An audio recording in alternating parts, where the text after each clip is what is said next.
नमस्कार मित्रों, मैं राजीव मिश्रा और आप देख रहे हैं स्वैच्छिक मीडिया न्यूज चैनल। आइए बात करते हैं इस वक्त की कुछ बड़ी खबरों। केडीए के बर्खास्त पूर्व बोर्ड नंबर राम लखन रावत एवं उनके साले राकेश रावत केडीए सर्वेयर जो कि गंभीर आरोपों निलंबित चल रहे हैं, अपने साथियों के साथ गैंग बनाकर बलपूर्वक अपने प्रभाव का प्रयोग करके धोखाधड़ी जालसाजी से भूमि को हड़पने के कार्य करते हैं।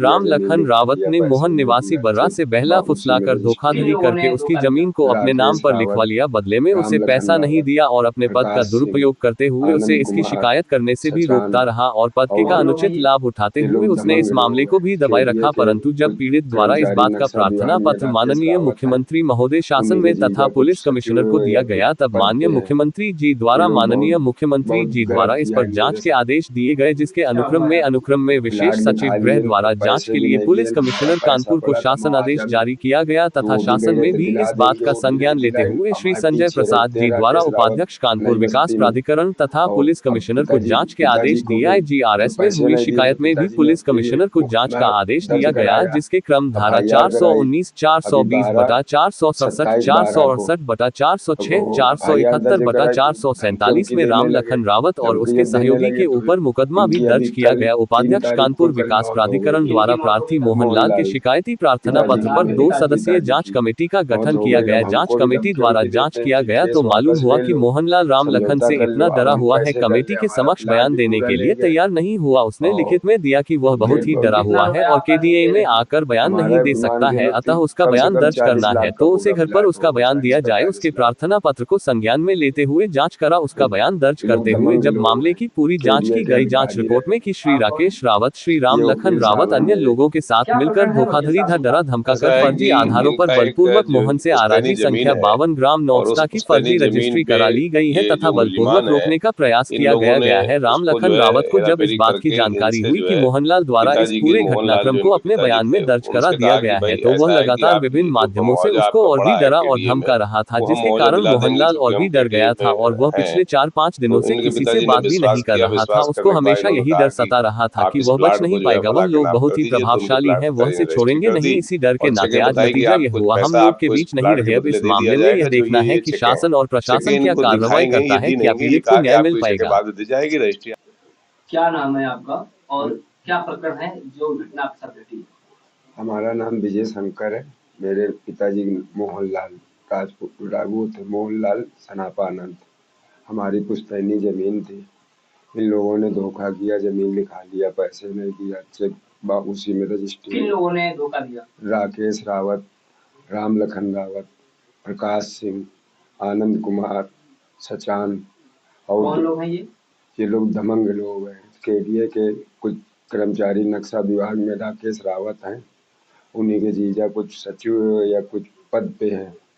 ये लोग बहुत गलत किया है मेरे साथ। क्या हुआ है? प्लाट लिखा लिए, पैसे भी नहीं दिए। हमारा पैसा पड़ा था मुआवजा में, तो वो भी कह रहे थे दिला देंगे, वो भी नहीं दिलाए। हमारे पीछे रहते हैं राकेश रावत नई बस्ती में। और अब पिताजी को फिर जब पैसे नहीं दिए तो पिताजी ने ये मुकदमा दर्ज कराया, FIR कराई। अभी 27/12 को FIR दर्ज कराई तो धमकी देने लगे। धमकी जब देने लगे तो इनकी अभी कल 3 तारीख को कल मौत हो गई। इनकी मौत हो गई कल? मोहनलाल पिताजी की मौत हो गई। अब हमको भी धमकी देते हैं कि केस वापस ले लो, समझौता कर लो। अब हम कैसे कर ले? हमारा प्लाट भी पूरा ले गए और कितना रुपया आपका नहीं दे रही है? हमारा मान के लो कम से कम 40 लाख का पूरा प्लाट होगा, 40-45 लाख का। ये लोग दमंग लोग हैं, केडीए के अधिकारी रहे हैं। आप कौन है? ये वकील साहब है मेरे। क्या प्रकरण है वकील साहब इनका? ऐसा है कि इनका एक जो पुश्तैनी जमीन है और उस पुश्तैनी जमीन पे ये जो मुल्जिमान है, इन लोगों ने उसको जो है हेराफेरी करके इनसे जो है पिताजी के मोहनलाल जो इनके पिताजी थे, उनसे कहा कि भाई ऐसा है कि आप ये जो मुआवजा आपका पड़ा है केडीए में, वो हम मुआवजा दिला देंगे, चूँकि हम केडीए में हैं। तो इनके पिताजी ने विश्वास किया। विश्वास करने के बाद इन्होंने कहा कि आप इस प्लाट को जो है फला के नाम कर दीजिए। तो उनके प्लाट पिताजी ने रजिस्ट्री कर दी और चेकें बताई कि आप कुछ पैसा आपको इस प्लाट के बदले दे दिया जाएगा, जो ये चेकें हैं। चेकें इनको दिखाई गई, ये दी नहीं गई। ये कहा कि आपको ये चेकें बाद में दी जाएगी, रजिस्ट्री आप कर दीजिए। वो चेकों का नंबर और रजिस्ट्री और अमाउंट उन रजिस्ट्री में दर्ज की गई, रजिस्ट्री में डाला गया, लेकिन वो चेकें इनको नहीं दी गई।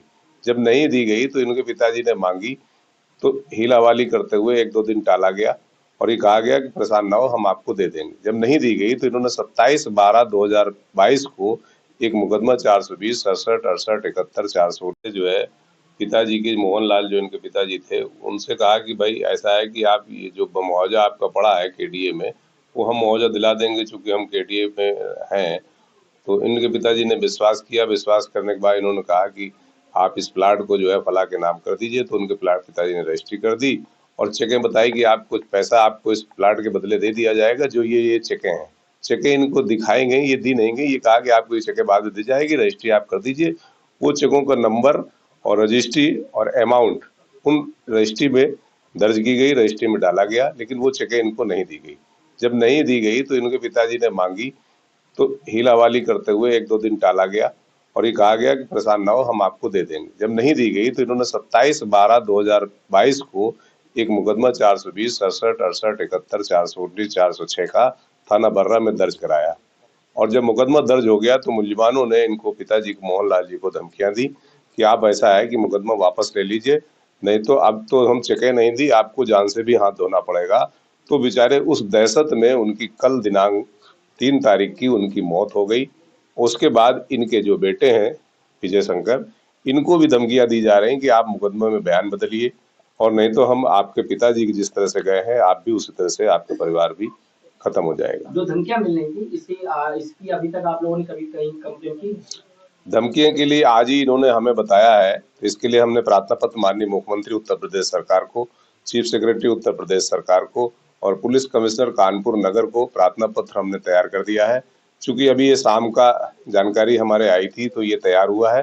कल सुबह रजिस्ट्री के द्वारा और व्यक्तिगत रूप से कमिश्नर कानपुर पुलिस को और माननीय मुख्यमंत्री जी को रजिस्टर के द्वारा भेजा जाएगा और इसी कमिश्नर के यहाँ ये कल जाकर के अपनी सारी बात को कमिश्नर को प्रार्थना पत्र जो दे। ये सारा मामला है किस थाना संबंधित है? थाना बर्रा से संबंधित है और ये FIR बर्रा में दर्ज हुई जो है। अभी पुराना लेन देन था, धमकियां मिली थी, इसकी कंप्लेन जो पहले आप बता रहे हैं मुकदमा लिखाया गया था, उसमें अभी तक क्या कार्रवाई हुई थी? उसमें अभी तक जो विवेचक हैं, कोई शुक्ला जी हैं, विवेचना कर रहे हैं। उन्होंने इनके पिता मोहनलाल जी को बुला करके बयान लिया। बयान घंटे 2 घंटे सारे बयान उन्होंने नोट किए हैं। 161 का बयान उन्होंने लिखा है और विवेचना वो कर रहे हैं।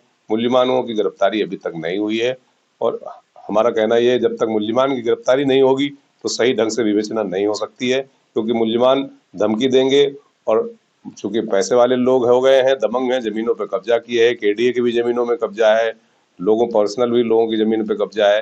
तो ऐसी स्थिति में निष्पक्ष विवेचना भी हो पाना शायद संभव नहीं होगा। ये स्थिति है। Subscribe now and press the bell icon. Never miss an update.